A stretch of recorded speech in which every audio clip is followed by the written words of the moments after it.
नमस्कार. सेवा प्रबोधिनीचे माननीय अध्यक्ष डॉक्टर शिरोळकर, उपाध्यक्ष असणारे अप्पा इरोळे, अन्य पदाधिकारी आणि उपस्थित बंधू भगिनी,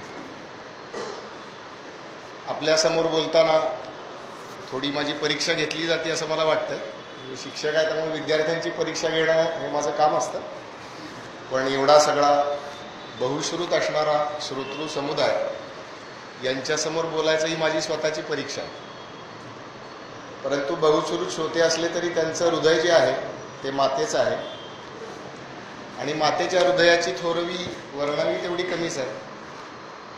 संत ज्ञानेश्वरांनी एके ठिकाणी असं म्हटलं, का बालक बोबडा बोली, का वाकुडा विचुका पावली, चोज करुनी मावली रिझोज येईल. आपलं मूल बोलायला लागतं तेव्हा त्याचे बोबडे बोबडे बोल असतात, परंतु तो काहीतरी अगदी अलौकिक अशी गोष्ट सांगतो याचा आनंद माता पित्यांना आणि सगळ्या नातेवाईकांना होतो. तसं आज मी काही विशेष नवीन सांगेन असं नाही, काही बोबडे बोलच आपल्या सगळ्यांना ऐकायला येतील. परंतु आपण सगळेजण मातृहृदयाचे असणारे श्रोते या बालकाचे बोल आपण या पद्धतीने ऐकून घ्याल असा विश्वास वाटतो. दुसरा थोडासा भाग असा, गेले 3-4 दिवस जरा घसा माझा दुखतोय, उपचार चालू आहेत, परंतु तेवढा पूर्ण बरा नाही. त्यामुळं त्याच्यामध्ये सुद्धा आवाजात सुद्धा माझाच आवाज मला ओळखूही नाही इतका बदलला आहे असं झालं. आणि तिसरा भाग असा आहे, सगळ्यात महत्त्वाचा आहे, की आजचा ज्या विषयाचं शीर्षक दिलेलं आहे ते शीर्षक इतकं विस्तार त्याचा करता येऊ शकतो. याच्यावरती अनेकांनी आजीवन अभ्यास केला, ग्रंथ लिहिले, तासनतास ज्यांची वाणी ज्याच्यामध्ये आपल्याला ऐकायला मिळते, असा हा दीर्घ असा विषय आहे.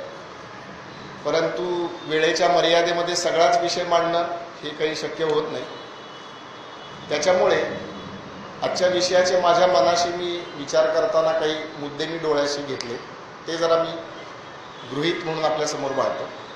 की आत्ता जसं सुरुवातीला डॉक्टर साहेबांच्या बोलण्यामध्ये संत परंपरा कशी अखंडितपणे चालू आहे याचा प्रत्यक्ष दाखला आपल्याला ऐकायला मिळाला. परंतु मी माझ्या डोळ्यासमोर मध्ययुगीन महाराष्ट्र असं ज्याला म्हणता येईल, म्हणजे साधारणपणे संत ज्ञानेश्वरांपासून सुरुवात करून संत तुकारामांच्यापर्यंत असा एक साधारणपणे 300-400 वर्षाचा कालावधी, असा एक मर्यादित टप्पा, हा एक त्याचा भाग. दुसरा भाग असा आहे की संतांची शिकवण ही आध्यात्मिक शास्त्रातली श्रेष्ठ शिकवण आहे, परंतु माझी वैयक्तिक त्याच्यामध्ये गती नाही, अल्पगती आहे असं म्हणलं तरी चालेल. त्यामुळे त्या अंगानं संतचरित्राचा विचार न करता संतांचं जीवन एका दीपस्तंभासारखं समाजापुढे सार्वकालिक उभं आहे. समाज 400 वर्ष जरी पुढे आलेला असला तरी जे विचार आहेत ते शाश्वत आहेत, ते चिरंतन आहे. अशी मूल्य की जी मूल्य आज देखील लागू पडतात, अशा मूल्यांच्या आधारावरती संतांच्या शिकवणीचा आपल्याला काय घेऊ शकतो, अशा काही मुद्द्यांच्या आजचा विषय मांडावा अशी मी मनाशी कल्पना केली आणि त्याप्रमाणे तयारी करून आपल्यासमोर मी बोलतो. हिंदीमध्ये एक कहावत आहे, गमे सागर. आजचं माझं बोलणं उपमा थोडी मर्यादित अर्थानं वापरायची झाली तर गागर एवढंच बोलणं होईल. सागराची सगळी खोली त्याच्यामध्ये सामावली जाणार नाही, परंतु या गागरीमध्ये सागरातले सगळे मोती येतीलच, सागरातले सगळी रत्न येतीलच याची खात्री मला स्वतःलाही नाही आणि तशी आपण सर्वांनी कृपया अपेक्षा करू नये अशी माझी आपल्या सगळ्यांना नम्र विनंती. आपल्याला सर्व जगावरती विजय मिळवला पाहिजे, याच्यापेक्षा आपलं कोणतंही कमी ध्येय असता कामा नये. आणि हा ध्येय विजय मिळवायचा आहे तो आपल्या आध्यात्मिकतेच्या आधारावरती. युगपुरुष असणाऱ्या स्वामी विवेकानंदांनी भारत भ्रमण करताना त्यांची अनेक व्याख्यानं झाली. कोलंबो टू अल्मोरा नावाचं अतिशय प्रसिद्ध पुस्तक आहे. त्या व्याख्यानामध्ये एके ठिकाणी हे वाक्य स्वामीजींनी उच्चारलं आणि स्वामीजींच्या वाक्यावरती विचार करताना आपल्या लक्षात असं येतं की जगासमोर, मानवतेसमोर आज मोठे मोठे भीषण प्रश्न हे आवासून उभे आहेत. या सगळ्या मानवतेचा ते घास घेतील, ही मानवता संपुष्टात येईल अशा प्रकारची त्याच्यामध्ये दाहकता त्या प्रश्नांच्या मध्ये आहे. त्यामुळे सगळ्या विश्वाला मार्गदर्शन जर करायचं असेल तर ते कोण करू शकतो, तर ते भारतच करू शकतो. आणि जगामध्ये भारताचं जीवित कार्य आहे ते आध्यात्मिकतेच्या आधारावरती आहे. याचा उद्घोष गेल्या 125-150 वर्षामध्ये पुन्हा एकदा ज्या महापुरुषानं केला ते म्हणजे स्वामी विवेकानंद. त्यामुळे आज देखील जगाला आपल्या प्रश्नांची जर उत्तरं शोधायची असतील तर पुन्हा एकदा भारताचं जे प्राचीन आणि शाश्वत असणारं जे ज्ञान आहे त्या ज्ञानाकडेच भारताला वळावं लागेल. हे पुन्हा एकदा विचारी लोकांच्या मनामध्ये येतं आणि अनेक विचारी लोक जगामधले या दिशेनं विचार देखील करतात, प्रत्यक्ष त्या दिशेनं ते पावलं देखील टाकतात असं आपल्याला बघायला मिळतं. आज महाराष्ट्रातल्या संत परंपरेचा ज्या वेळेला आपण या मर्यादेमध्ये आढावा घेणार आहोत त्यावेळेस संत परंपरेचा आढावा घेताना या 300-400 वर्षामध्ये महाराष्ट्रातली एकूण सामाजिक राजकीय पार्श्वभूमी काय होती आपल्याला जरा लक्षात घेतलं पाहिजे. आपल्या सगळ्यांना माहिती आहे की भारतावरती इसवी सनाच्या सुरुवातीपासून परकीय आक्रमकांनी हल्ले केले. भारतामधल्या लोकांनी आपल्या श्रमांच्या बळावरती संपत्तीची निर्मिती केली आणि त्या संपत्तीचा मोह जगामधल्या अनेक देशातल्या आक्रमकांना पडला आणि त्यांनी आक्रमणं केली. साधारणपणे 11व्या-12व्या शतकापर्यंत ही जी आक्रमणं होती ती विंध्याद्री पर्वताच्या पलीकडे होती. उत्तर भारत आजच्या परिभाषेमध्ये ज्याला म्हणता येईल त्या परिभाषेमध्ये ही आक्रमणं तिथपर्यंत थोपवली गेली असा इतिहास आहे. आणि ज्या शतकामध्ये माऊलींनी ज्ञानेश्वरीची रचना केली त्या शतकामध्ये याच महाराष्ट्रामध्ये देवगिरीवरती रामदेवराय राजा राज्य करत होता आणि या राज्याचं वर्णन वेगवेगळ्या पद्धतीने आपल्याला करायला मिळतं. त्यातलं एक वर्णन असं आहे की संपन्नता इतकी होती की ज्या वेळेला धुणं धुण्यासाठी म्हणून घाटावरती महिला जायच्या त्यांच्या धुणं धुण्यामुळे हातातली सोन्याची काकणं अशी झिजून जायची आणि ती नवीन काकणं त्यांना परत मिळायची. इतकी संपन्नता सामान्य समाजामध्ये होती असा उल्लेख आपल्याला पाहायला मिळतो. हे एका बाजूला आहे.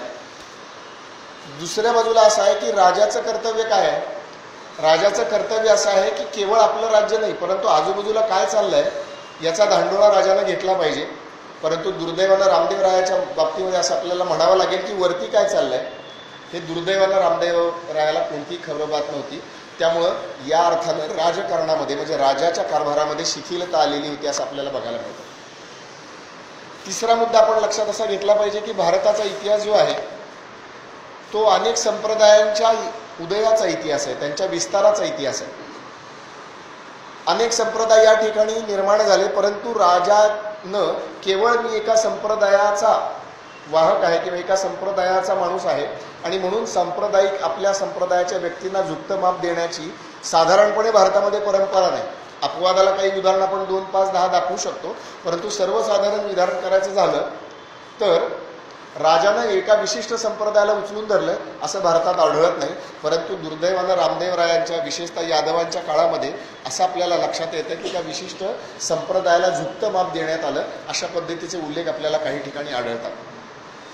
त्यामुळे या अर्थानं राजसत्तेचा तोल थोडासा ढळलेला होता असं पण देखील आपल्याला म्हणता येतं. हा मुद्दा आपण लक्षात ठेवला पाहिजे. आणि त्याच्यानंतर जे लोकव्यवहारामधले समाज व्यवहारामधले मुद्दे होते ते अतिशय आणखीन गंभीर होते. ज्यांनी मुळापर्यंत आमच्या समाजाची हानी केली आणि गुलामगिरीचा शिक्का जो आमच्या कपाळावरती बसला, शेकडो वर्षांची गुलामगिरी जी आमच्या नशिबी आली त्याची कारणमीमांसा करायला गेल्यानंतर ही कारणं आपल्याला समाजाच्या लोकव्यवहारामध्ये आपल्याला बघायला मिळतात. लोकव्यवहारामध्ये काय बघायला मिळत होतं. दुर्दैवानं स्वातंत्र्यानंतरच्या इतक्या वर्षानंतर सुद्धा या वागणुकीचा अनुभव आपल्याला कुठे कुठे येत असतो. हे अतिशय खेदाने या ठिकाणी मी नमूद करतो. परंतु आपण त्या काळामध्ये बोलतोय त्या काळामध्ये लोकव्यवहारामध्ये पद्धत काय होती तर लोकव्यवहारामध्ये पद्धत अशी होती की ज्याच्यामध्ये माझं स्वतःचं कर्तृत्व काही नाही. कोणत्या आईबापांच्या पोटी मी जन्म घ्यायचा हे त्या अर्थानं कोणाच्याही हातामध्ये नाही. परंतु योगायोगानं मी ज्यांच्या पोटी जन्माला आलो त्या आई वडिलांच्यामुळे मला एक जातीचं नाव प्राप्त झालं, एका जातीचं मी ठरलो आणि ती जात माझी मोठी आहे त्याची दुसऱ्याची जात छोटी आहे अशा प्रकारचा उच्च नीचतेचा भाव समाजामध्ये अतिशय मुळापर्यंत खोलपर्यंत गेलेला आपल्याला बघायला मिळतो. आणि या उच्च नीचतेवरती नंतर संतांनी अतिशय कठोर शब्दामध्ये प्रहार केलेले आहेत हे आपल्याला बघायला मिळतं. संत चोखामेळांनी एके ठिकाणी असं म्हटलं की सोवळ्याच्या ठाई सोवळा आहे, ओवळ्या ठाई ओवळा का न राहे. जर विशिष्ट जातीमध्ये जन्माला आलेल्या लोकांनाच परमेश्वराच्या मंदिरामध्ये जाऊन त्याची आराधना करायची कारण ते सोवळे आहेत, बाकीचे सगळे ओवळे आहेत. जर परमेश्वराचा वास सर्वत्र आहे तर तो ओवळ्यांच्या ठिकाणी का नाही असं तुम्ही का म्हणू शकता असं संत चोखोबांनी नंतर काही वर्षानंतर विचारलं त्याचं मूळ आपल्याला याच्यामध्ये बघायला मिळतं. त्याच्या पुढे संतांची जीवनदृष्टी आपल्याला बघायला मिळते. त्याच अभंगामध्ये संत चोखा मेळा असं म्हणतात. चोखा म्हणे देव दोहींच्या वेगळा, देव सोहळा पण नाही आणि ओवळा पण नाही आहे, तो त्याच्यापेक्षा वेगळा आहे. आणि साक्षात्कार जो आहे संतांचा तो आपल्याला अगदी शेवटच्या ओळींमध्ये बघायला मिळतो. ते म्हणतात की तोची म्या देखीला दृष्टी भरी, म्हणजे तो जो परमेश्वर आहे तो मी स्वतः डोळ्यानं बघितलाय. हा आत्मविश्वासाचा उच्चार हा संत चोखामेळ्यांच्या अभंगामध्ये बघायला मिळतो. परंतु मुद्दा काय? मुद्दा योगायोगानं मी ज्या जातीमध्ये जन्माला आलो ती जात दृढमूल झाली आणि उच्च नीचतेचा भाव समाजामध्ये निर्माण झाला आणि त्या पद्धतीनं समाजामधला व्यवहार सुरू होता, हे आपल्या लक्षात येईल. अजून एक मुद्दा समाजामध्ये बघायला मिळतो, काही प्रमाणात हल्ली पण आपल्याला बघायला मिळतो. ते म्हणजे की माणसाची एक गरज असते. ती गरज म्हणजे आपल्याला काहीतरी चांगलं काम करायचं तर त्याची कुठली तरी प्रत्यक्ष कृती करावी लागते, काहीतरी क्रिया करावी लागते. आणि त्यामुळे ती क्रिया केल्यानंतर मी ते केल्याचं समाधान माणसाला मिळतं. ही एकूण माणसाची वृत्ती आहे. आपल्या देशातल्या थोर महात्म्यांनी, संत पुरुषांनी, ऋषीमुनींनी, संत सज्जनांनी आपल्या साक्षात्काराच्या बळावरती काही पद्धती शोधून काढल्या आणि त्या पद्धती तुम्ही केल्या तर तुमच्या जीवनाचं एक उन्नयन होऊ शकतं. आयुष्यामध्ये परमेश्वरी तत्वाचा तुम्हाला साक्षात्कार होऊ शकतो, हे त्यांनी अधिकारवाणीने सांगितलं आणि समाजामध्ये ती परंपरा निर्माण झाली. परंतु ती परंपरा निर्माण झाली त्याच्यामध्ये तपशिलाकडे लक्ष जास्त आणि जो गाभ्याचा मुद्दा आहे त्याच्याकडे दुर्लक्ष, अशा पद्धतीचं आपल्याला बघायला मिळतं. इंग्रजीमध्ये एक म्हणतात की बाय लेटर अँड स्पिरिट असं म्हणतात. म्हणजे एखादी गोष्ट जी करायची ती शब्दशः करायची, याच्याकडे समाजाचं लक्ष जास्त गेलं, त्याच्यातला गाभा हरवून बसला. कर्मकांड जास्त झाली की मी अमक्या ठिकाणी जायचं, अमक्याच पद्धतीनं गोष्टी करायच्या आणि मग मी पुण्यवान आहे वगैरे वगैरे, अशा पद्धतीचे संकेत समाजामध्ये रूढ झाले आणि ज्याला कर्मकांड असं म्हणलं गेलं त्या कर्मकांडाचं एक पातळी, खालची पातळी समाजामध्ये गाठली गेली आणि संतांनी त्याच्यावरती अतिशय कठोर शब्दामध्ये प्रहार केले. संत तुकारामांनी असं म्हटलं की अनेक जण तीर्थयात्रेला जातात, तीर्थयात्रेच्या ठिकाणी काहीतरी कुंड असतं, स्नान तिथं केलं जातं, आपण पवित्र झालो एक भावना मनामध्ये निर्माण होते. परंतु प्रत्यक्ष कृती काय होते? संत तुकाराम असं म्हणतात, जाऊन या तीर्था काय तुका केले, चर्म प्रक्षाळले वरीवरी. जाऊन फक्त मी शरीराला आंघोळ घातली, आतमध्ये जे मालिन्य आहे, मनामध्ये जी उच्च निचतेची जी भावना जडलेली आहे ती धुण्यासाठी तू काय केलंस? असा रोकडा सवाल संत तुकाराम आपल्या सगळ्यांना विचारतात. चर्म प्रक्षाळलेले वरीवरी असं संत तुकाराम म्हणतात. आणि तेच संत तुकाराम आणखीन एका वेगळ्या ठिकाणी मग सांगतात की तीर्थामध्ये काय आहे. संत तुकारामांचे शब्द कुणीतरी आपल्या श्रीमुखात भडकावावी अशा पद्धतीचे शब्द आहेत. परंतु समाजाचा व्यवहारच इतक्या खालच्या पातळीला गेलेला होता की अशा शब्दात सांगणं त्यांना भाग पडलं आणि ते त्यांच्या वाणीतून बाहेर पडले, आपण लक्षात घेतलं पाहिजे. संत तुकाराम असं म्हणतात, तीर्थामध्ये काय आहे?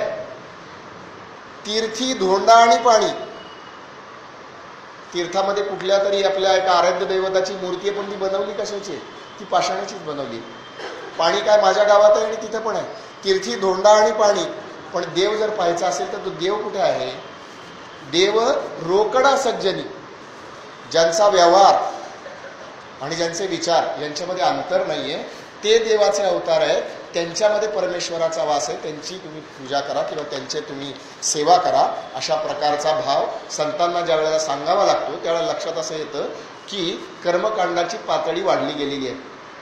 हल्ली पण समाजामध्ये आपल्याला याचे वेगवेगळे आविष्कार आपल्याला बघायला मिळतात. एखादी गोष्ट केली की त्याची जाहिरात किती होते आणि हल्लीच्या भाषेमध्ये तिची एन्कॅशमेंट वेगवेगळ्या कारणासाठी लोकांना करायची असते आणि मग वेगवेगळ्या प्रकारानं त्याची प्रसिद्धी करावी लागते. त्यामुळे कर्मकांड हे समाजामध्ये इतकं वाढलेलं होतं हे आपल्याला लक्षात घेतलं पाहिजे. आणि ज्याचा उल्लेख आपल्याला मानवतेचा वरचा कलंक असा केला पाहिजे, अशी अस्पृश्यता या समाजामध्ये होती. ज्यांचं जीवन गंगाजलासारखं पवित्र आहे अशा संतांनी सुद्धा आर्त स्वरामध्ये परमेश्वराला सवाल केलाय. संत कर्ममेळ्याचा अभंग आहे, ते असं म्हणतात, आमुची केली ही न याती तुझं कळेना का श्रीपती? भगवंताला सवाल आहे, माणसाला नाहीये, थेट भगवंताला विचारलाय. आमुची केली ही न याती, तुझं का न कळे श्रीपती? जन्म गेला उष्टे खाता, लाज नाहीये तुमचे चित्ता. आता शरण जाऊ कवणा, तुझं विना नारायणा. हा अभंग ज्या वेळेला बघतो त्यावेळेला एक विलक्षण असं द्वंद्व त्या अभंगामध्ये बघायला मिळतं की आर्ततेनं या समाजामधल्या प्रश्नांबद्दलच विचारणा कोणाला केली तर परमेश्वराला केली आहे. त्याला आरोपीच्या पिंजऱ्यामध्ये परमेश्वराला उभं केलंय. परंतु संतांना हे सुद्धा कळत होतं की मूळ जी जगामधली शाश्वत सत्य आहे ती अशा प्रकारची नाहीत. व्यवहार जरी आज वेगळा दिसत असला तरी मूळ जो विचार आहे तो तशा पद्धतीचा नाही आणि मूळ विचाराचं प्रतीक म्हणजे तो नारायण आहे. आणि म्हणून शेवटच्या वाक्यामध्ये शेवटच्या शब्दांमध्ये असं आपल्याला बघायला मिळतं, आता शरण जाऊ कवणा, तुझं विना नारायणा. म्हणजे भगवंतावरतीच आरोप करायचा, परंतु शरण कोणाला जायचं तर भगवंतालाच जायचं, कारण तो या सृष्टीचा कर्ता करवित आहे. अशा पद्धतीचा अस्पृश्यतेचा व्यवहार, अत्यंत खालच्या पातळीचा व्यवहार या समाजानं अनुभवला आणि या सगळ्या पार्श्वभूमीवरती संतांचा उदय आपल्याला झालेला दिसतो. आणि संतांचा उदय होत असताना संतांच्या कार्यावरती वेगवेगळ्या पद्धतीनं महाराष्ट्रामध्ये अनेक लोकांनी चर्चा केली. संतांनी सामाजिक क्रांती केली नाही केली याच्यावरती महाराष्ट्रामध्ये ठिकठिकाणी व्याख्यानं परिसंवाद होत असतात. परंतु सत्पुरुषांचं लक्षण असं असतं की त्यांना दृष्टी असते, ते द्रष्टी असतात, पुढचं त्यांना काळ कसा आहे तो दिसत असतो. त्यामुळे काळाच्या अनुरोधानं आपलं वर्तन कसं असलं पाहिजे हे ठरवून त्यांचं जीवनक्रम तो चाललेला असं आपल्याला बघायला मिळतं. एक थोडासा जो कालमर्यादा ठरवली त्याच्या पुढचं जरा उदाहरण देतो, ऐतिहासिक उदाहरण. आपल्या सगळ्यांना माहिती आहे की याच पुण्यामध्ये वासुदेव बळवंत फडक्यांनी क्रांतिकार्याची सुरुवात केली आणि क्रांतिकार्याला सत्पुरुषाचा आशीर्वाद पाहिजे म्हणून अक्कलकोटला गेले. तिथल्या स्वामी समर्थांचा अनुग्रह घ्यावा म्हणून त्या ठिकाणी गेले आणि त्यांच्या चरित्रामध्ये गोष्ट अशी येते की त्यांच्याबरोबर ती तलवार घेऊन गेलेले होते वासुदेव बळवंत फडके आणि त्यांनी ती तलवार त्या अक्कलकोटच्या स्वामी समर्थांच्या समोर ठेवली. स्वामी समर्थांचं त्यावेळेला मौन चाललेलं होतं. तेव्हा स्वामी समर्थ बोलले काही नाही, परंतु त्यांनी इशारा मात्र केला की तू या मार्गाला पडू नकोस. म्हणजे स्वामी समर्थांना हे द्रष्टेपण कळत होतं की उठाव केला याच्यामध्ये देशभक्तीची भावना लक्षात येते, प्रकटीकरण पण होतं, परंतु काळ मात्र आत्ता असा आहे की त्याला यश मिळण्याची शक्यता नाही, त्यामुळे तू त्या मार्गाला जाऊ नकोस असं स्वामी समर्थांनी सांगितलं. आणि नंतर वासुदेव बळवंतांचं चरित्र आपण ज्या वेळेला बघतो त्यावेळेला लक्षात असं येतं की अंतिमतः वासुदेव बळवंत फडकेंनी मनाशी जे ध्येय साधलेलं होतं ते अंतिमतः साध्य झालं नाही, त्याच्यामध्ये त्यांना अपयशच आलं, असं आपल्याला एक निष्कर्ष त्याच्यामध्ये काढावा लागतो. त्यामुळे संतांचं वागणं हे द्रष्टेपणाचं आहे. त्यामुळे आजकालची जी परिस्थिती आहे, संतांच्या जीवनकालातली जी परिस्थिती आहे त्याला अनुसरून आत्ताच्या प्राप्त परिस्थितीमध्ये जेवढ्या पद्धतीमध्ये आपण करू शकतो तेवढ्याच पद्धतीनं करावं, अशा प्रकारचा व्यवहार आणि शिकवण संतांची राहिली आहे असं आपल्याला सगळ्यांना लक्षात येतं. आणि अजून एक महत्त्वाचा मुद्दा आपण लक्षात घेतला पाहिजे की या मध्ययुगातला, मी म्हणलं मगाशी रामदेवरायाचं जे यादवांचं साम्राज्य आहे तो महाराष्ट्रातलं त्या काळचं एका अर्थानं शेवटचं हिंदू समाजाचं साम्राज्य आपल्याला म्हणता आलं पाहिजे. ते बघता बघता धुळेला मिळालं. 1296ला पहिलं आक्रमण होतं काय आणि 1318मध्ये पूर्ण मुसलमानांची सत्ता या महाराष्ट्रावरती येते काय. 15-20 वर्षामध्ये महाराष्ट्राची राख रांगोळी एका अर्थानं झाली असं आपल्याला बघायला मिळतं.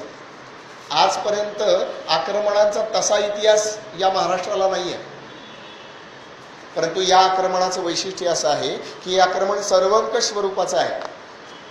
त्याच्यामध्ये धर्मसत्ता आणि राजसत्ता, लोकजीवन, राजजीवन हे सगळं हातात हात घालून चालतं आहे, हे आपण लक्षात घेतलं पाहिजे. आणि अशा प्रकारचं एक सर्वंकष आक्रमण जे आहे ते महाराष्ट्रावरती सुरू आहे. आणि आता संतांचं द्रष्टेपण आता इतक्या वर्षानंतर आपण म्हणू शकतो की ते शक्य नव्हतं, परंतु ह्या पारतंत्र्यामध्येच आता पुढची काही वर्ष जाणार आहेत, हे संतांना द्रष्टेपणानं कळलं असलं पाहिजे असं आपल्याला म्हणता येऊ शकतं. त्यामुळं या आक्रमणाच्या काळामध्ये मूळचा जो विचार आहे तो जिवंत ठेवणं आणि समाजामध्ये काही विचारांची पेरणी करणं हे संतांनी आपल्या आयुष्याचं जीवित ध्येय ठरवलं असं मला स्वतःला प्रामाणिकपणे वाटतं. आणि मग आपल्या जीविताच्या आधारावरती, विचारांच्या आधारावरती संतांनी समाजाला मार्ग दाखवले.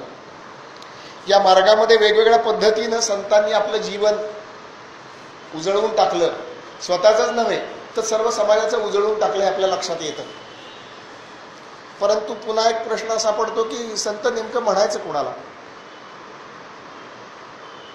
त्यामुळे या प्रश्नाचं उत्तर पुन्हा जे स्वतः संत पदाला पोचलेले आहेत अशांच्या शब्दात बघितलं तर ते फार सोयीचं आहे असं मला स्वतःला वाटतं. आणि संत तुकाराम असं म्हणतात की तुका म्हणे तोची संत सोशी जगाचे आघात. आणि मग या सगळ्या संतांची जीवनचरित्र आपल्याला बघितल्यानंतर लक्षात असं येतं की या संतांना वेगवेगळ्या प्रकारचे आघात सोसावे लागले. हे आघात केवळ शरीरावरचे नाही आहेत, हे आघात केवळ मनावरचे नाही आहेत, हे आघात शरीरावरचे आहेत, मनावरचे आहेत, चित्तावरचे आहेत. असे जीवन प्रसंग संतांच्या जीवनकालामध्ये आपल्याला बघायला मिळतात. ज्या वेळेला संत चोखोबा त्या पंढरपूरच्या मंदिरासमोर उभा राहून आपला आराध्य दैवत विठ्ठल आत आहे त्याचं मुख दर्शन मला होत नाही, मला आत गाभाऱ्यात जाता येत नाही, हा आघात कशावरचा आहे? हा आघात शरीरावरचा आहे, हा आघात मनावरचा आहे, का आघात चित्तावरचा आहे? परंतु हा आघात सोसून सुद्धा जीवन जे आहे ते उजळच राहिलेलं आहे, ते गंगेसारखं निर्मळच राहिलं आहे. त्यामुळे अशा प्रकारचे आघात जे सोसतात ते संत आहेत असं संत तुकाराम म्हणतात. अजून एका पद्धतीनं संतांचं वर्णन केलं. ते वर्णन असं केलं, अर्भकाचे साठी पंते हाती धरिली पाटी, तैसे संत जगी क्रिया करुनी दाविती अंगी. एखाद्या घरामध्ये लहान मूल असावं, ते नुकतं शिकायला लागावं आणि ते शिकायला म्हणून त्या काळी पंतोजी होते. आज शिक्षक टीचर वगैरे या सगळ्या संज्ञा आल्या, परंतु त्या काळी पंतोजी होते. त्यामुळे त्या पंतोजीनं त्या पाठीवरती हात धरावा, पण पंतोजीने पाठी धरली कशासाठी आहे? तर ती अर्भकाच्यासाठी. तसे संत आहेत, संतांना सगळं ज्ञान झालेलं आहे, परंतु क्रिया करून दाविती अंगी हे महत्वाचं. ते ज्ञान त्यांच्या कृतीद्वारे व्यक्त होतं हे महत्वाचं आहे. कारण आपल्या देशामध्ये परमेश्वर प्राप्तीचे किंवा निर्वाण प्राप्तीचे वेगवेगळे मार्ग सांगितले. ज्ञानाचा मार्ग सांगितला, भक्तीचा मार्ग सांगितला, योगाचा मार्ग सांगितला, अष्टांग साधनेचा मार्ग सांगितला, असे अनेक मार्ग सांगितले. परंतु ते प्रत्यक्ष कृतीद्वारे प्रकट होणं हे फार महत्त्वाचं आहे. त्यामुळे असे कृती जे करतात ते संत आहेत. याचा निकष लावल्यानंतर आपल्या लक्षात असं येतं की एखादा माणूस संत आहे किंवा नाही हे बघायची जी कसोटी आहे ती लावल्यानंतर लक्षात येतं की होय खरंच संत आहे. आणि हल्लीच्या काळामध्ये गेल्या 3-4 वर्षातले जरा वेगवेगळी नावं आणि वेगवेगळे जे प्रकार आपल्या सगळ्या समोर आले त्या प्रकारांच्या पार्श्वभूमीवरती एक छोटीशी घटना वेगळी मला या निमित्ताने आठवली, ती मुद्दाम सांगतो. विवेकानंदांचे गुरु असणारे रामकृष्ण परमहंस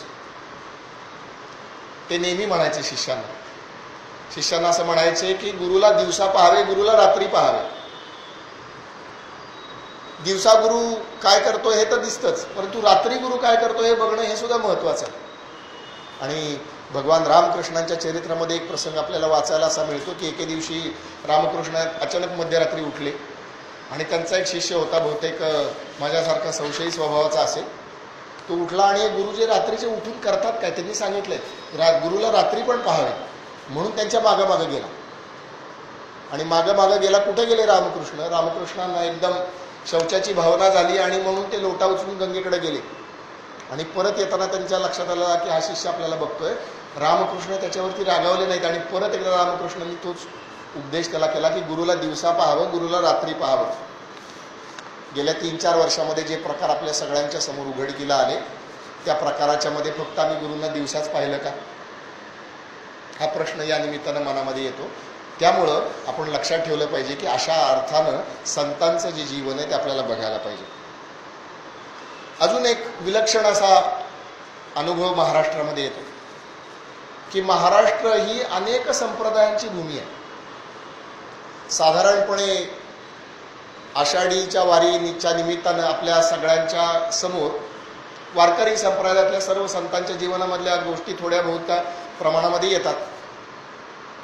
ज्ञानदेवे रचिला पाया तुका झालाशे कळस ही तर वारकरी संप्रदायातली प्रसिद्ध अशी उक्ती आपल्या सगळ्यांना माहिती आहे. त्यामुळे त्या परंपरेतल्या बहुतेक संतांची निदान तोंड ओळख आपल्याला असते.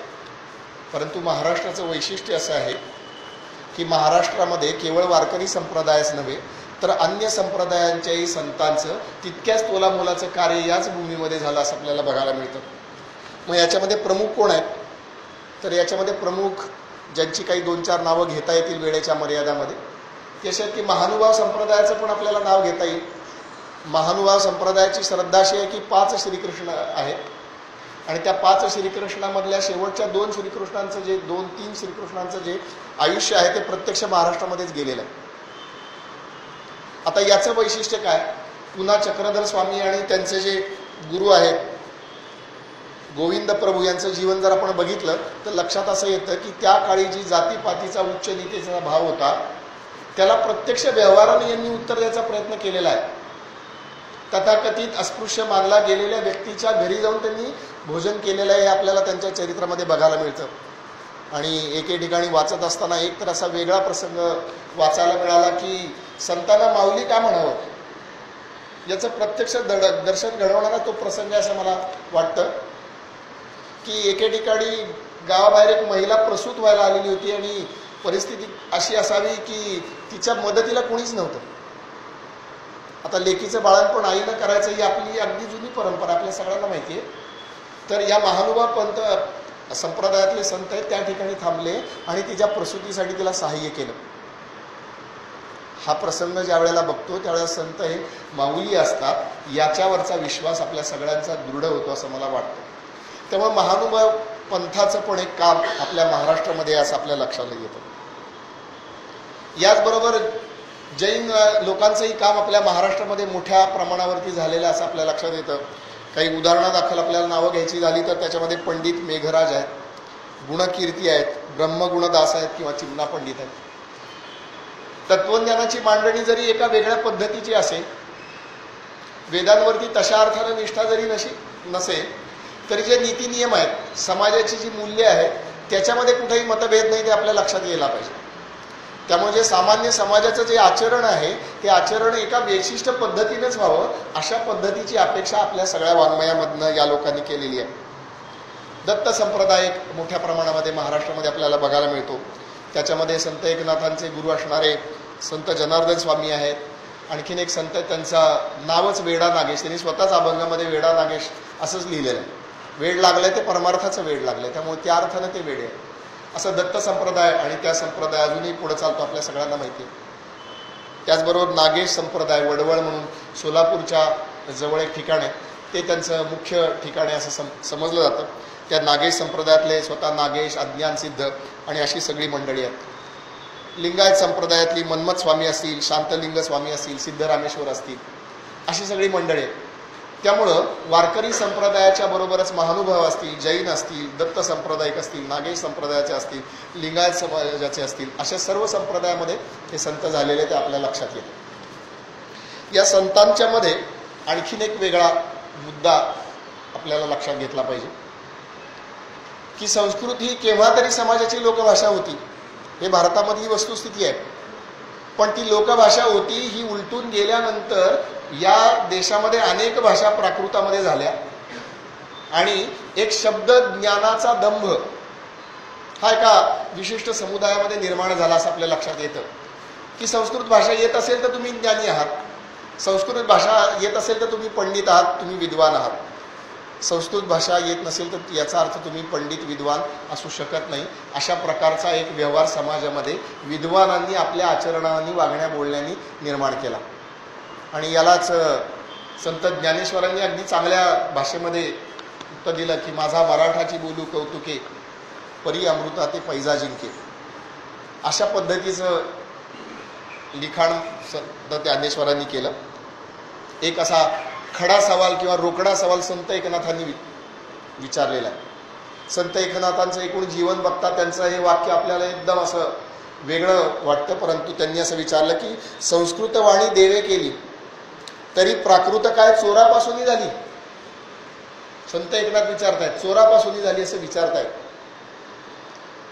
त्यामुळं संस्कृत भाषेमध्ये ज्ञान आहे, संस्कृत भाषेमध्ये विद्वत्ता आहे, तशीच या भाषांमध्ये सुद्धा विद्वत्ता आहे. या भाषेमध्ये सुद्धा ज्ञान दिलं जाऊ शकतं, घेतलं जाऊ शकतं आणि तो साक्षात्कार या भाषांच्या द्वारे सुद्धा केला जाऊ शकतो. हे संतांनी लक्षात घेतलं आणि त्याप्रमाणे त्यांचा व्यवहार झाला.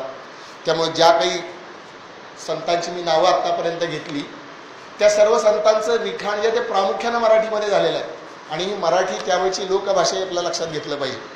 आणि लोकभाषेमध्ये लोकांच्यासाठी उपदेश या संतांनी केला आणि जे काही ज्ञान आहे ते सगळं ज्ञान या आपल्या लोकभाषेमध्ये आणण्याचा प्रयत्न केला. असा आपल्या भाषेचा अभिमान सुद्धा संतांच्या वाणीतून आणि वागण्यातून आपल्याला बघायला मिळतो. आणि यात संत एकनाथांनी जे एकूण सगळं वाङ्मय निर्माण केलेलं आहे त्याच्या जर आपण परिशीलन केलं ते पाहिलं तर आपल्या लक्षात असं येतं की संत एकनाथ जे म्हणाले ते आपल्याला खरं पडतं. या देशभाषावाणी उघडिली परमार्थाची खाणी. परमार्थाचा अनुभव या देशभाषेमध्ये लोकभाषेमध्ये येण्यासाठी आम्ही करतोय असं म्हणलं. आणि याच्यातच हे ज्ञान समाजाला द्यायचं आहे हे फार महत्त्वाचं संतांचं मोठं लक्षण आहे असं आपल्याला लक्षात येतं. त्यामुळे परमार्थ विद्येचा सगळा सुकाळू जो आहे तो या बोलीभाषेमध्ये झाला असं आपल्याला लक्षात येते. संतांचं योगदान आहे, या सगळ्या मध्ययुगीन संतांचं योगदान आहे असं मला स्वतःला वाटतं. आता संतांच्या जीवन कार्यामधनं काय चिरकालिक प्रेरणा आपल्याला घेता येते किंवा संतांची भूमिका काय असते. तर संतांची भूमिका अशी आहे की जो आत्मसाक्षात्कार त्यांना झालेला आहे, जे कैवल्याचं ज्ञान झालेलं आहे ते ज्ञान सर्व समाजाच्या पर्यंत पोहोचवणं, समाजामधल्या शेवटच्या व्यक्तीपर्यंत पोहोचवणं हे आपल्या आयुष्याचं इति कर्तव्य त्यांनी मानलेलं आहे. आणि त्याचं माध्यम काय आहे तर त्याचं माध्यम या सगळ्या मध्ययुगीन काळामध्ये भक्ती हा संप्रदाय फार मोठ्या प्रमाणामध्ये आपल्याला आढळतो. मग कुठलं तरी एक आपलं आराध्य दैवत ठरवायचं.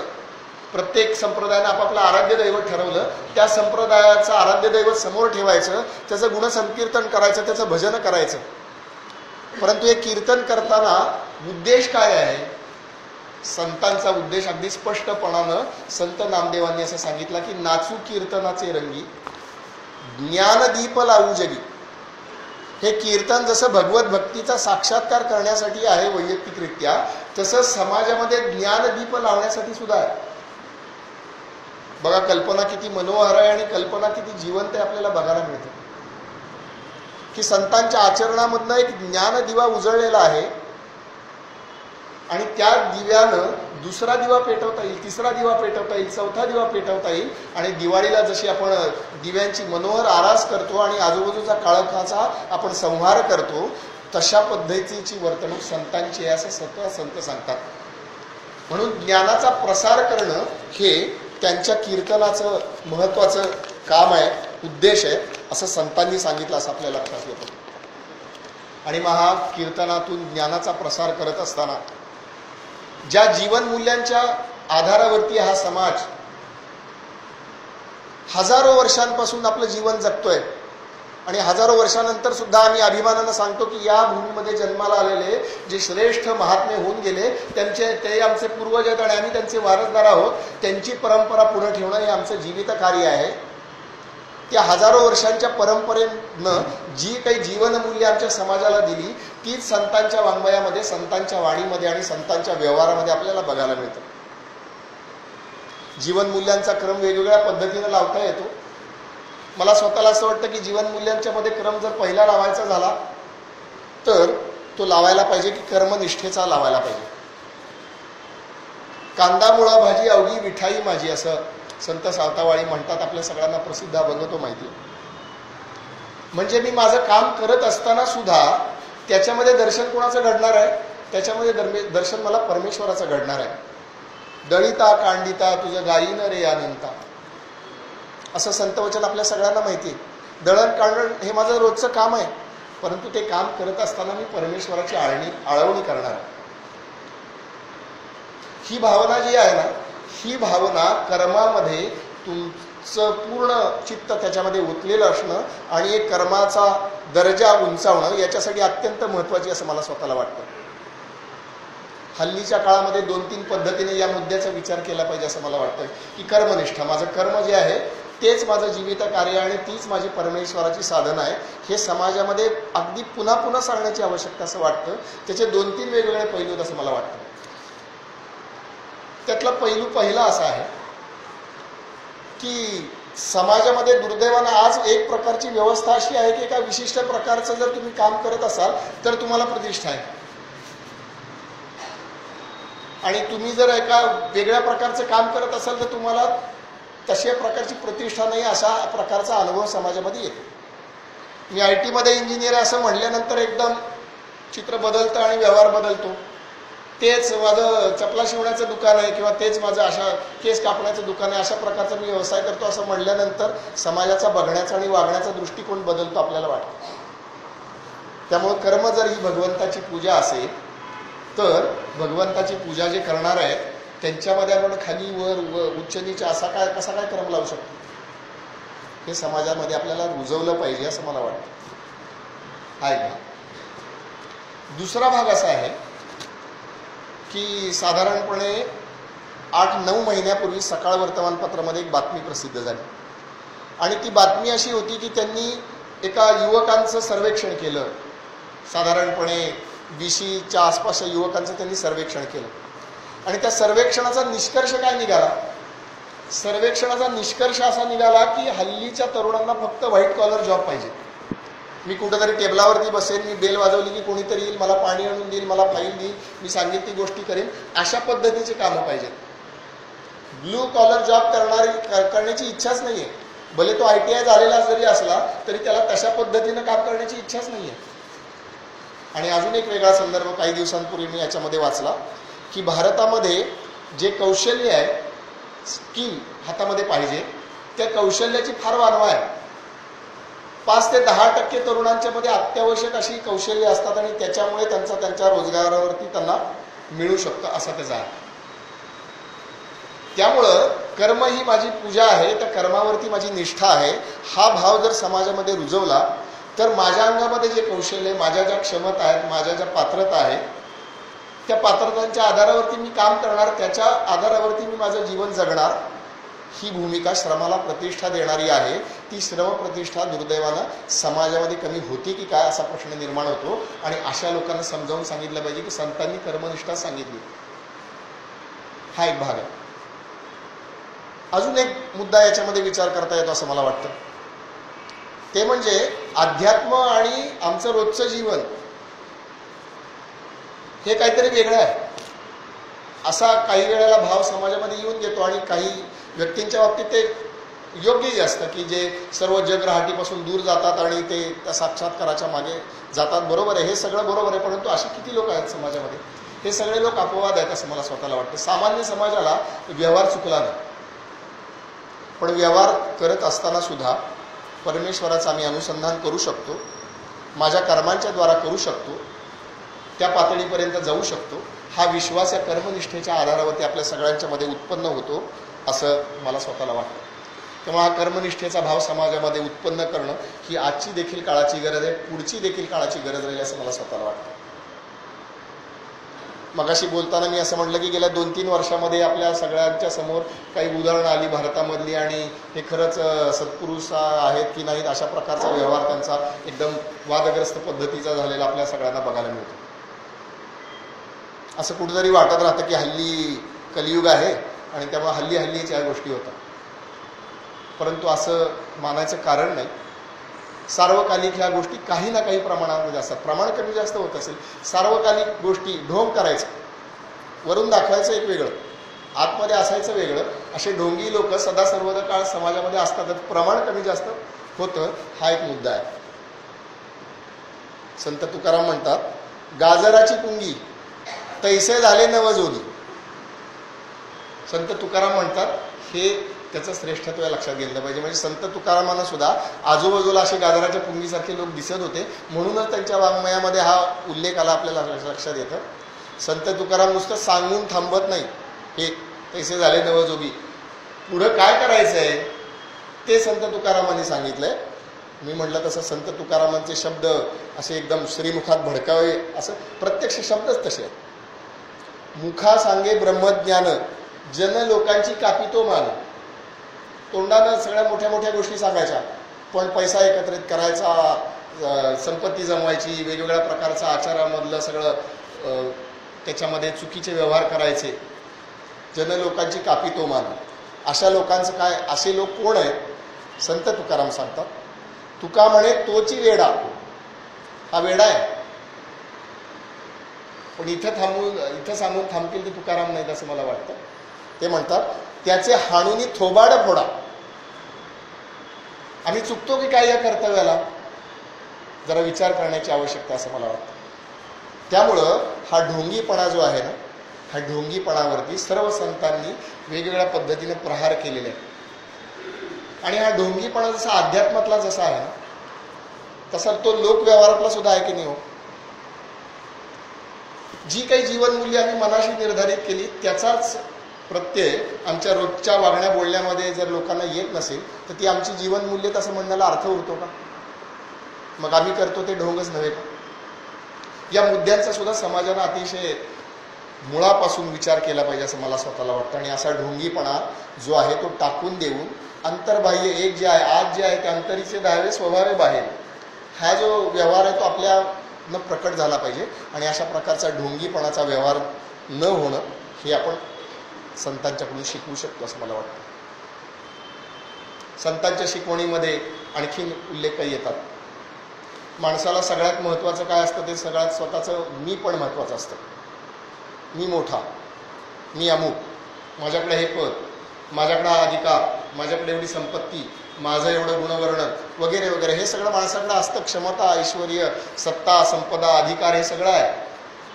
परंतु ते असून जर विनम्रता असेल तर ती राजस आहे, नाहीतर ती तामस आहे. आपल्या सगळ्यांना माहिती आहे. त्यामुळे हा अहमभाव जो आहे तो अहमभाव आपण सगळ्यांनी टाकून दिला पाहिजे असं आपल्या लक्षात येतं. पुण्याच्या रस्त्यावरनं फिरताना या अहमभावांचे मूर्तिमंत पुरावे आपल्याला दिसतात की नाही? चौकात दिसतात, वेगवेगळ्या पद्धतीने दिसतात. पण हा अहमभाव टाकून दिला पाहिजे असं संतांनी वारंवार आपल्याला सांगितलं. संत असं म्हणतात, बरा देवा कुणबी केलो, नाहीतरी दंभे असं तो मेलो. तुकारामांच्या अभंगामधला उल्लेख आहे की कुणबी म्हणजे तत्कालीन समाज रचनेमध्ये ज्यांना खालचं स्थान आहे अशा मानलेल्या जातीत मी जन्माला आलोय, बरं झालं. नाहीतर मी उगीच काही कर्तृत्व नसताना कुठल्या तरी आईबापाच्या मी पोटी जन्माला आणून त्याचा जातीचा अभिमानी बाळगिरीत राहिलो असतो असं संत तुकाराम म्हणतात. ते अहंकारावरती हे प्रहार करतात आपल्या लक्षात येतं. परंतु आपलं वागणं कसं असलं पाहिजे?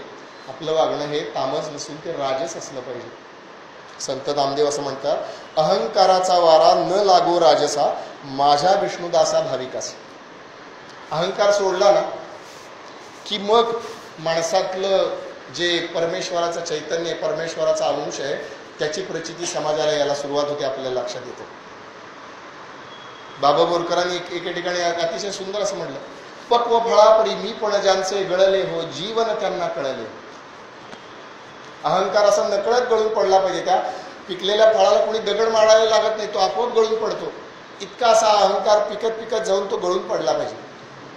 आणि तो अहंकार गळून पडला तर मग आतल्या दिव्यत्वाची प्रचिती समाजाला येणार आहे आणि मग तिथे कर जुळणार आहे.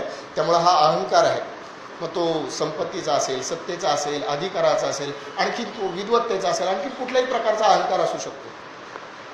आणि संतांच्या चरित्रामध्ये सुद्धा अशी विलक्षण उदाहरणं आपल्याला बघायला मिळतात ना, की संतांना सुद्धा अहंकाराचा वारा न लागो राजस असं म्हणणाऱ्या संत नामदेवांच्या चरित्रातला तो प्रसंग आपल्या सगळ्यांना माहितीच आहे की वाळवंटामध्ये सगळा संतांचा मेळा बसला आणि मग संत नामदेवांच्या चरित्रात तर उल्लेखच आहे.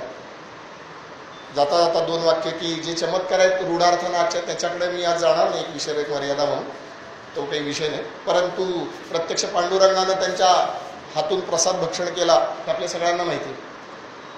परंतु हे मडकं कच्चं आहे असं संत गोरोबाने सांगितल्यानंतर जाऊन गुरुपदेश घ्यावाच लागला. म्हणजे अहंकाराचा वारा संत नामदेवासारख्या श्रेष्ठ विभूतीला जर लागला तर तो मला लागणारच ना, माझ्यासारख्या सामान्य माणसाला लागणारच ना. परंतु संतत्व केव्हा येतं की हा अहंकाराचा वारा न लागता ज्या वेळेला आपलं स्वत्व प्रकट होतं ते होतं. आणि या अहंकारामुळं अनेक वेळेला नुकसानही होतं, आपल्या सगळ्यांच्या लक्षात येतं. त्यामुळं अशा पद्धतीचे अहंकार मागे टाकून आपण सगळ्यांनी समत्व बुद्धीचा व्यवहार केला पाहिजे. हे संतांचं फार मोठं कार्य आपल्या लक्षात येतं.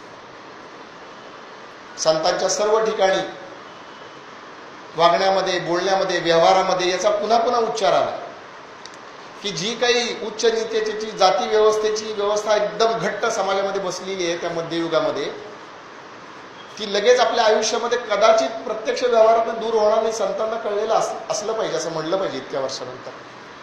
परंतु तरी सुद्धा ते चुकीचं हे वारंवार सांगत गेलं पाहिजे, कारण ते वारंवार सांगत गेल्यानंतर कुठेतरी त्या समाजाच्या वर्तनामध्ये बदल होईल हे संतांना जाणवत होतं. त्यामुळे समतेचा जो आग्रह आहे तो संतांनी वारंवार धरलेला आहे. विष्णुमय जग वैष्णवांचा धर्म, भेदाभेद भ्रम अमंगळ, असं संत तुकाराम म्हणतात. दुसरीकडे संत रामदासांच्या वचनामध्ये आपल्याला बघायला मिळतं, ते असं म्हणतात की भेटो कोणी एक नर, भेटो कोणी एक नर, धेड महार चांभार, त्याचे राखावे अंतर, या नाव भजन. भजन म्हणजे एका ठिकाणी बसून एका विशिष्ट आराध्य दैवताचं वारंवार उच्चार करणं केवळ इतकंच नाही आहे. सर्वांचं अंतर राखावं, ह्या नाव भजन, असं संत रामदासांच्या त्यामध्ये आपल्याला उल्लेख बघायला मिळतो. संत सोयराबाई असं म्हणतात की जेथे नाही भेदाभेद अवघा भरला गोविंद. माणसांचं शरीर, प्रकृती, वर्ण, रंग, जात, पंथ, संप्रदाय सगळं वेगळं असू शकतं, परंतु सगळ्यांच्या आतमध्ये काय? सगळ्यांच्या आतमध्ये तो गोविंद तर आहे. अवघा भरला गोविंद. हा गोविंद आम्ही बघायला शिकतो का? हा फार महत्वाचा प्रश्न आहे. अन्यथा मग आम्हाला बाहेरच्या सगळ्या आवरणाची भूल पडते. आणि म्हणून संत चोखोबांनी एकदम आर्त प्रश्न किंवा आर्त शिकवण आपल्याला दिली आहे की काय भुललासी वरली या रंगा, उस जरी डोंगा परी रस नवे रे डोंगा, चोखा जरी डोंगा परी भाव नवे रे डोंगा. माणूस दिसतो कसा, वागतो कसा, त्याकडे पद कुठलं आहे, प्रतिष्ठा कुठली आहे, अधिकार काय आहे, याच्या आधारावरती आम्ही व्यवहार ठेवणार का? नाही. याच्या आधारावरती आम्ही व्यवहार ठेवता उपयोगी नाही. आतला जो भगवंत आहे त्याचं दर्शन आम्हाला होतंय की नाही, त्याच्यासाठी आमची तळमळ आहे की नाही, हे केलं पाहिजे. आणि संतांनी त्यांच्या आचरणामधनं हेच तर करून दाखवलं.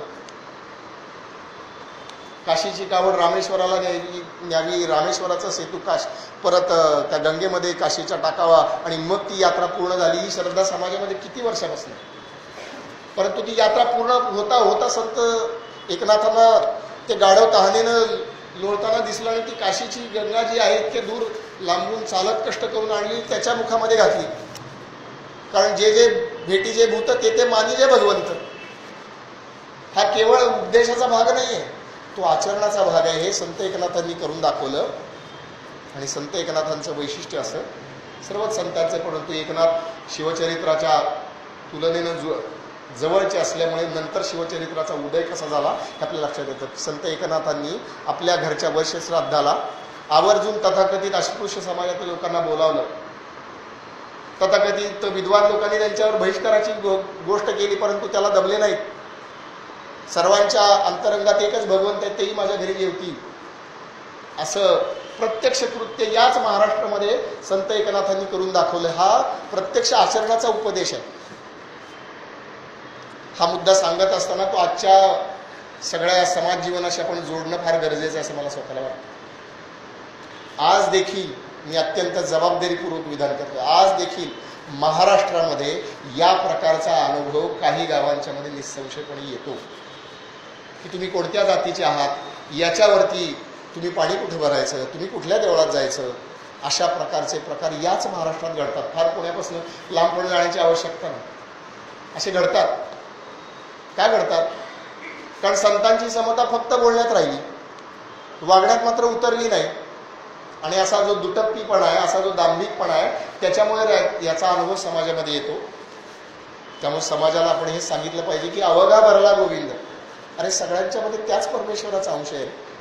आपण त्यांना का बघायला शिकत नाही? का आपण सगळ्यावरच्या सगळ्या देखाव्याकडे बघत राहतो? हा एक फार महत्त्वाचा मुद्दा आपण समाजापुढे सांगितला पाहिजे, असं आपण लक्षात घेतलं पाहिजे. संतांच्या शिकवणीमध्ये आपण ज्या वेळेला विचार करतो त्यावेळेला लक्षात असं येतं की भारताचं वैशिष्ट्य काय आहे. भारताचं वैशिष्ट्य असं आहे की भारतानं याचा अर्थ भारतामध्ये जन्माला आलेल्या थोर विभूतींनी, ऋषीमुनींनी, संत सज्जनांनी, थोरा मोठ्या स्त्रियांनी, महानुभावांनी जो विचार केला तो सर्व जगाचा केला.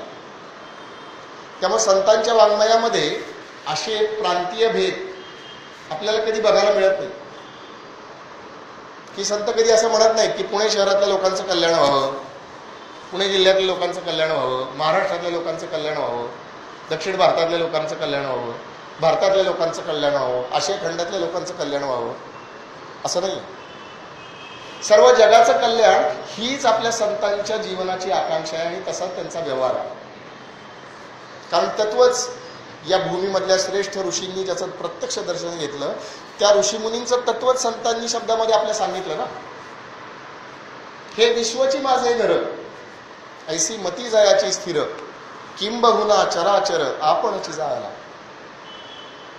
माझं घर 2 खोल्याचं, 4 खोल्याचं, 5 खोल्याचं, 10 खोल्याचं, 15 खोल्याचं, एका शहराचं, एका जिल्ह्याचं, एका राज्याचं, एका देशाचं, एका खंडाचं नाहीये. हे पूर्ण विश्व माझं घर आहे. कारण परमेश्वराचा वास सगळीकडे आहे.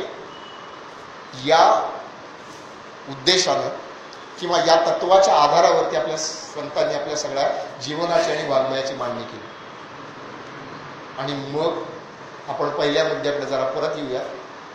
ते सुरुवातीला हे सगळी म्हटलं की भारताला पुन्हा एकदा विजय मिळवायचा आहे. स्वामी विवेकानंदांनी सांगितलं तो आपण विजय मिळवणार सुद्धा आहोत.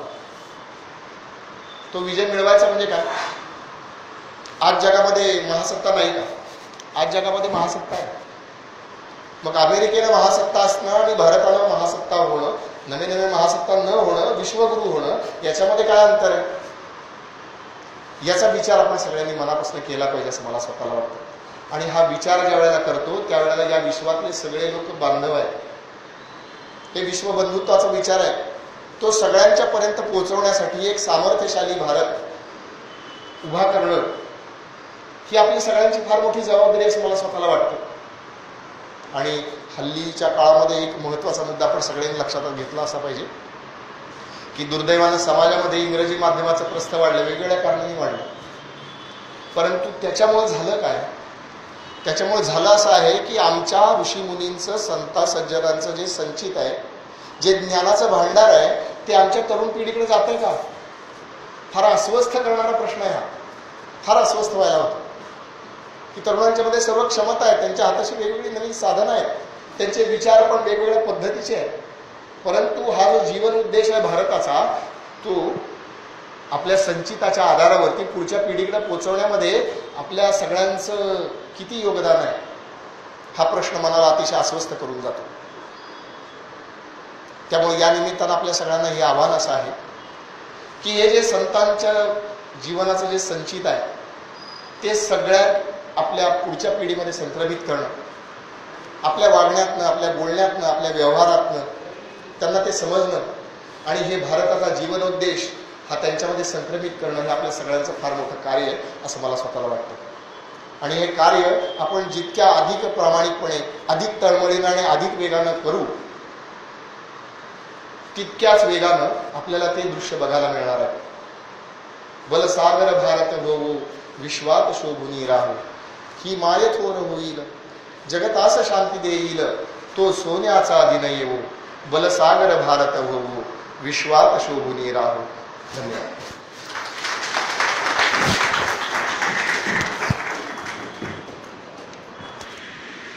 कार्यक्रमाच्या श्रोत्याकडे आपण जात आहोत.